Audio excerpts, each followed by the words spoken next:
आज बात करेंगे कि सूट मास रीसेट करते हैं, ठीक है। और क्यों करते हैं, कैसे करते हैं, ये देखेंगे, ठीक है। कि सूट मास हम लोग रीसेट क्यों करते हैं और कैसे किया जाता है। और इसको करना क्यों पड़ता है, सबसे मेन चीज़ ये कि सूट मास जो अपनी लिमिट है ना, ठीक है, कि 0 से 130 ग्राम्स लिमिट है, ठीक है। तो ये लिमिट से क्रॉस होने पे ना हमें सूट मास को रीसेट करना पड़ता है, ठीक है। कि इस लिमिट से ज़्यादा होगा, अगर इस लिमिट से कम है ना तो रीजनरेशन करके वो ज़ीरो हो जाएगा, ठीक है। उसमें हमें ये सूट मास रीसेट करने की ज़रूरत नहीं है। बट कभी कभी क्या होता है कि वो रीजनरेशन नहीं होती है, ठीक है। तो हम डीपीएफ को खोल के, ठीक, उसका सूट मास मैनुअली, ठीक है, कम करते हैं उसमें से, बिल्कुल। क्योंकि जब मैनुअली करते हैं तो बिल्कुल सूट मास उसमें ख़त्म हो जाता है, ठीक है।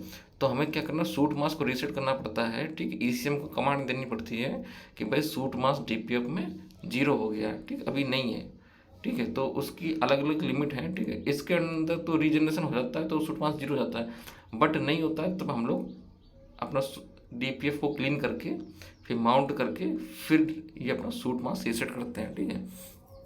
तो आइए देखते हैं कैसे करते हैं इसको। सबसे पहले तो अपना डीपीएफ को खोल के अपना जब माउंट करेंगे क्लियर करके, ठीक है, तो 2 मिनट के लिए इग्निशन को ऑन रखेंगे, ठीक है।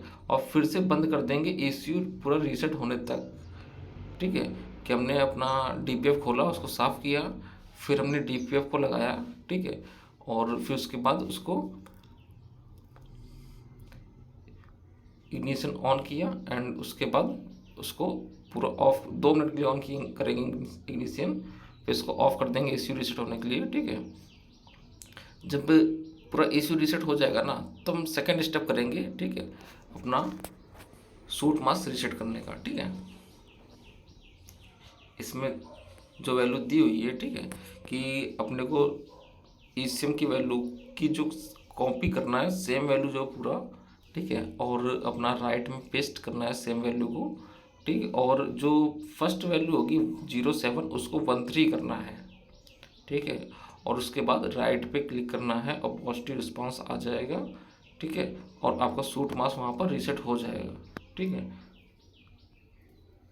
पॉजिटिव रिस्पांस आने के बाद आपको वहाँ पर देखने को मिलेगा, ठीक, अपना ईसीयू कंप्लीट ऑफ होने के बाद आपको चेक करना है, ठीक है। बट वहाँ पर जो आप राइट पे क्लिक करोगे तो सूट मास की जो रीसेट वैल्यू होगी ना, जो आपने राइट में डाल रखी होगी वो एग्जैक्ट शो होगी। जैसे कि अपना हम D72 में जब क्वालिटी रीसेट करते हैं तो 01 डालते हैं, ठीक है, तो वो 01 शो होता है। तो सेम ऐसे है कि आप 13 इधर डालोगे, उधर 13 शो होगा, मतलब कि रीसेट हो गया, ठीक है। फिर उसको लाइव में जाकर चेक कर सकते हो एंड देन उसके बाद आपको रीजनरेशन करनी होती है, ठीक है। लेकिन बट कुछ कंडीशन में क्या होता है कि सूट मास रीसेट नहीं होता है, ठीक है। ये जो वैल्यू है आप डालोगे, ठीक है, पॉजिटिव रिस्पांस भी आ जाएगा बट वो रीसेट नहीं होगा, ठीक है, वहाँ पर। तो आपको फर्स्ट स्टेप ये है कि आपको 03 से लेके एंड 14 तक, ठीक है, सारी वैल्यू ट्राई करनी है, ठीक, स्टेप बाय स्टेप, ठीक है। कि आपने 03 डाला, ठीक है, फिर ऐड किया, फिर आप कंप्लीट ऑफ होने देना है, फिर चेक करना है, ठीक। इस प्रोसेस में टाइम जरूर लगेगा बट कोई ना कोई वैल्यू मैच कर जाएगी, ठीक है। अभी लेटेस्ट में न्यूज़ ये है कि अभी एक नया टूल आने वाला है, ठीक है, जिससे कि ये अपना सूट मास रीसेट करने में, क्वालिटी रीसेट करने में कोई भी प्रॉब्लम नहीं आएगी, ठीक है। बट अगर अभी कोई प्रॉब्लम आ रही है आपको तो आप 03 से लेके 14 तक कोई भी वैल्यू को ट्राई कर सकते हो, ठीक है। और वो रीसेट होते ही आप उसमें रीजनरेशन कर सकते हो, ठीक है। नहीं तो आपकी रीजनरेशन नहीं होगी, आप रीजनरेशन करोगे, ठीक है, 24A4 कोड हो जनरेट होके रीजनरेशन रुक जाएगी, अदर कोड भी जनरेट होके रीजनरेशन बीच में रुक जाएगी, ठीक है। आपको ये भी देखना है कि रीजनरेशन किस लिए रुक रही है, ठीक है। अगर आपका इंजेक्टर की बैकलीक ज़्यादा होगी तो रीजनरेशन नहीं होगी, ठीक है। आपके एयर सिस्टम में अगर लीकेज है तो रीजनरेशन नहीं होगी, ठीक है। आपका T4 T5 के बीच टेम्परेचर का डिफरेंस अगर 20 डिग्री से ज़्यादा का नहीं होगा तो रीजनरेशन नहीं होगी, ठीक है। तो आपको उस चीज़ को भी ध्यान देना है कि ऐसा तो नहीं है कि रीजनरेशन न हो रही हो। और आपको डीजल की क्वालिटी भी चेक करनी है कि ऐसा ना हो कि मेरी डीजल की क्वालिटी भी ख़राब होगा। डीजल क्वालिटी भी सही नहीं होगी तो आपकी रीजनरेशन नहीं होगी, क्योंकि आपका स्मोक जो है ना वो सही नहीं निकलेगा, ठीक, और उसमें डीपीएफ में जाके प्रेशर ज़्यादा बनेगा, ठीक है, तो आपका भी रीजनरेशन वहाँ पर नहीं होगा, ठीक है। तो आपको इन बातों का ध्यान रखना है रीजनरेशन करते समय, ठीक है। और सूट मास रीसेट करने में अगर आपको सूट मास 1.3 से रीसेट हो जाता है तो अच्छी बात है, ठीक है।